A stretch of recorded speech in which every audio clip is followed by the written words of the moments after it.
দেশের প্রথম বহুজাতিক বিমান মহড়া। যুদ্ধ বিমানের সম্ভার নিয়ে আসছে ভারতের ১০ বন্ধু দেশ। গত ১২ মার্চ পোখরানে হয় ভারত শক্তি মহড়া। উপস্থিত ছিলেন প্রধানমন্ত্রী নরেন্দ্র মোদী। তখনই শোনা গিয়েছিল তরঙ্গ শক্তির আয়োজনের কথা। স্বাধীনতা দিবসের উদযাপনের আগে ভারতীয় বায়ুসেনার উদ্যোগে শুরু হতে চলেছে তরঙ্গ শক্তির আয়োজন। মহড়ায় অংশ নেবে অন্তত ১০টি দেশ। অংশগ্রহণকারী দেশগুলির মধ্যে সামরিক সহযোগিতা বৃদ্ধির লক্ষ্যেই এই পদক্ষেপ।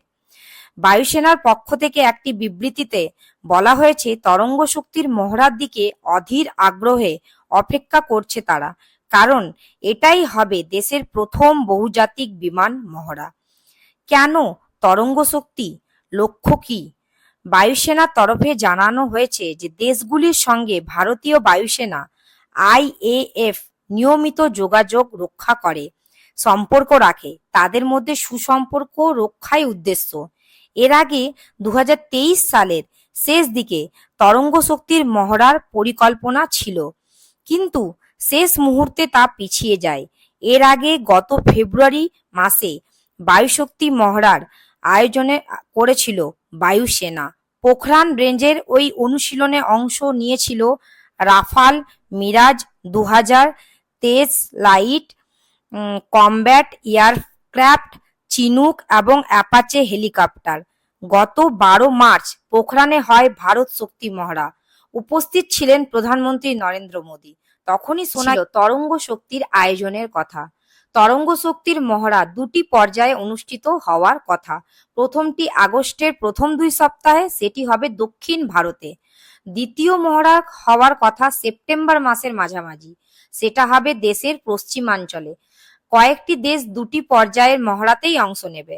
ভারতীয় বায়ুসেনা আয়োজিত তরঙ্গ শক্তিতে অংশ নিতে পারে Australia, France, Germany, Japan, Spain, সংযুক্ত আরব আমিরশাহী, ইংল্যান্ড এবং আমেরিকা।